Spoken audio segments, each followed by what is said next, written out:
मगन हो हे यरूशलेम, जय जयकार कर, क्योंकि तेरा राजा तेरे पास आएगा। वह धर्मी और उद्धार पाया हुआ है, वह दीन है और वह गधे पर वरन गधी के बच्चे पर चढ़ा हुआ आएगा। ये एक प्रोफेसी थी परमेश्वर के लिए। यीशु मसीह के जन्म के 500 साल पहले एक भविष्यवाणी हुई थी और कहा गया था कि तेरा राजा तेरे पास जब आएगा वो गधे के बच्चे के ऊपर चढ़ा हुआ आएगा। हे सिय्योन, बहुत ही मगन हो। आपको मैं इसकी हिस्ट्री बता देता हूं कि परमेश्वर ने जब अपनी कौम को चुना था, परमेश्वर ये चाहता था कि मेरी कौम मेरे वचनों के अनुसार चले और ये जो हुक्म मैं उसे देता हूं ये उसको माने, और मैं अपनी कौम का राजा हूंगा और मैं अपनी कौम का अगुवा हूंगा। उसने मूसा को अपनी कौम को लीड करने के लिए ठहराया और कहा ये सारे देश, कनानी देश, कनान के देश मैं तुम्हें दूंगा और यहां दूध और शहद की नदियां बहती हैं। तो परमेश्वर ने मूसा को भेजा जिसने मिस्र में जाके इजराइलियों को बड़े बड़े चमत्कार करके छुड़ाया। फिर उसके बाद वो लोग चलते गए और मूसा की परीक्षा करते रहे और परमेश्वर की परीक्षा करते रहे, व्यभिचार करते रहे, बहुत चीजें करते रहे और फिर वो मरते रहे और अंत में जाकर वो उन देशों में पहुंचे। उन देशों में जब वो पहुंचे तो उन देशों की रीति के अनुसार चलने लगे, क्योंकि परमेश्वर ने कहा था जब तुम कनान पर कब्जा कर लेना तो किसी को भी उनको रखना मत, सब नाश कर देना। लेकिन बाइबल कहती है उन्होंने परमेश्वर के वचनों को तोड़ा और अपने घर में नौकरी करने के लिए, अपने खेतों में नौकरी करने के लिए उन्होंने कुछ लोगों को रखा और वो लोग जो दूसरे धर्मों को मानते थे वो बीच में रहे। और इजराइल के लोग भी जब मूसा की पीढ़ी के सब लोग मर मिटे तो वो भी उन लोगों को पूजने लगे जिनको वो पूजते थे और परमेश्वर ने उनको शत्रुओं के अधीन कर दिया। जब वो शत्रुओं के अधीन होते थे तब न्यायी लोग उठते थे। सैमसन एक न्यायी था, गिदोन एक न्यायी था। तो इस तरह के न्यायी लोग उठते थे और उनकी अगुवाई करते थे। जब न्यायी मर जाता था इजरायली फिर पाप करने लगते थे, व्यभिचार करने लगते थे, अलग अलग तरह की पूजा करने लगते थे और परमेश्वर फिर नाराज होता था और उनको शत्रुओं के वश में कर देता था। फिर उन्होंने परमेश्वर से राजा मांगा और परमेश्वर उससे भी नाराज हुए और प्रभु ने फिर उनको राजा दिया, शाऊल, और फिर उसके बाद दाऊद, जो परमेश्वर की मर्जी के अनुसार चला। लेकिन परमेश्वर उनसे नाराज था क्योंकि परमेश्वर खुद उनका राजा था। इसलिए परमेश्वर ने शमूएल से कहा उन्होंने राजा मांगकर मुझे तुच्छ समझा है, मुझे निकम्मा समझा है, इसलिए तू उनको राजा दे दे, क्योंकि वो अन्य जातियों के अनुसार चलना चाहते हैं। पर उनको ये बता दे कि वो राजा उनके बच्चों से क्या क्या करवाएगा, वो उनकी जमीनों का टैक्स लेगा, वो सब कुछ उनके साथ करेगा। वो कहते हमें मंजूर है। और तब राजाओं का युग शुरू हुआ। तब पहला राजा शाऊल हुआ, उसके बाद दाऊद हुआ, उसके बाद सुलेमान, उसके बाद राजा लोग बदलते गए। और वचन कहता है राजा लोग परमेश्वर के वचनों की खिलाफत करने लगे और परमेश्वर के वचनों के खिलाफ चलने लगे। तो परमेश्वर ने फिर उनके शत्रुओं को भेजा और वो उन पे कब्जा करने लगे। और फिर राजा जब तौबा करता था परमेश्वर फिर से उनको ताकत देता था, फिर से वो शत्रुओं से छुड़ाए जाते थे और छुटकारा पाते थे। और ये चलता रहा। वो परमेश्वर के खिलाफ चलते रहे, परमेश्वर उनको माफ करता रहा, कुछ तौबा करते रहे, परमेश्वर फिर उनको रिस्टोर करता रहा।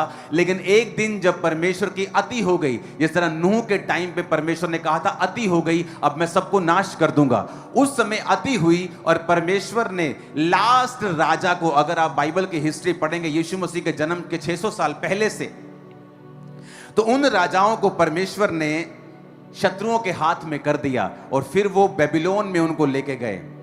फिर दूसरी बार लेके गए और बाइबल कहती है उसके बाद परमेश्वर के भवन को नष्ट कर दिया गया क्योंकि इजरायली पापी निकले। मैं ये हिस्ट्री क्यों बता रहा हूं, आपको अब समझ आएगा कि क्या पाम संडे के पीछे की क्या स्टोरी है।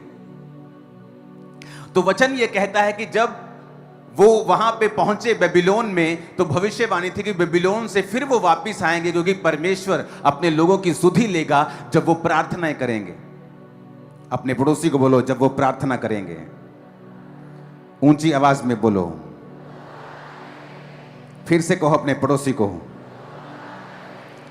जब वो प्रार्थना करेंगे तो परमेश्वर फिर से उनको वापस भेजेगा। और वचन कहता है परमेश्वर ने अपने नबियों को वापस भेजा बेबीलोन से, और उन्होंने परमेश्वर के भवन को जो नष्ट कर दिया गया था दोबारा बनाया।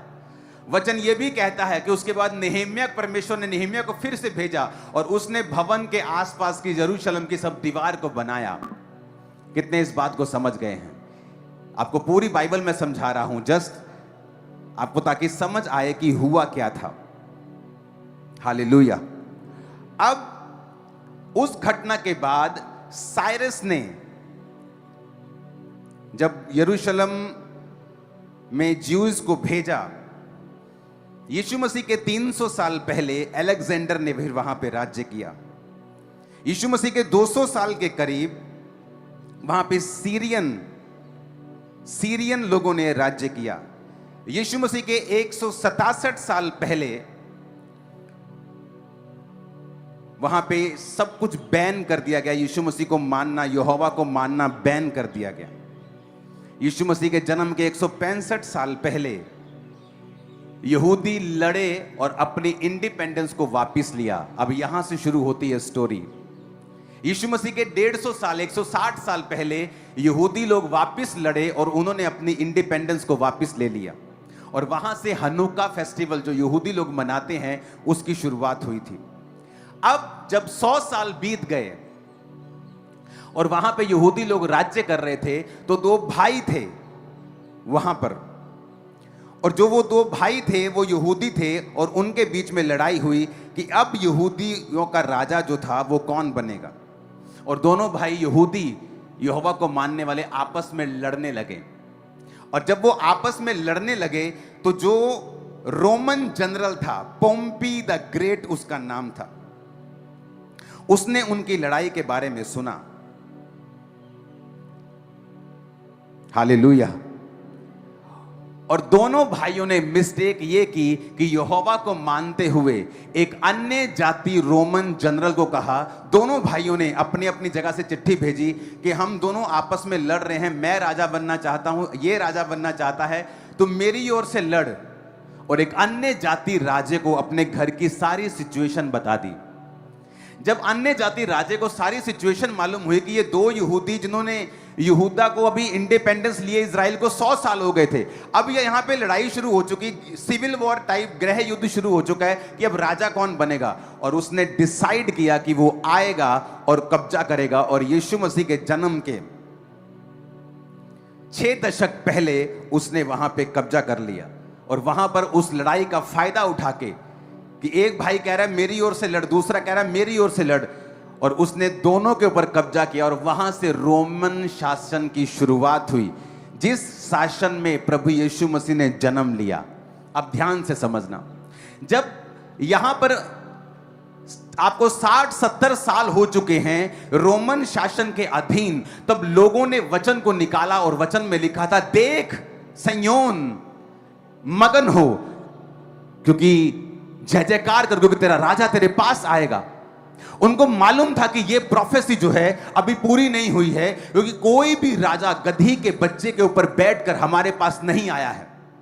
उन्हें यह मालूम था कि अब हमसे गलती हो गई है कि हमने अपने दुश्मन को इनवाइट किया है, हमने एक अन्य जाति को, स्वर्गदूतों का न्याय करेंगे। हम वचन कहता है हम विश्वासी लोग स्वर्गदूतों का न्याय करेंगे। और इसलिए वचन कहता है, क्या तुम अपने झगड़ों का न्याय नहीं कर सकते हो?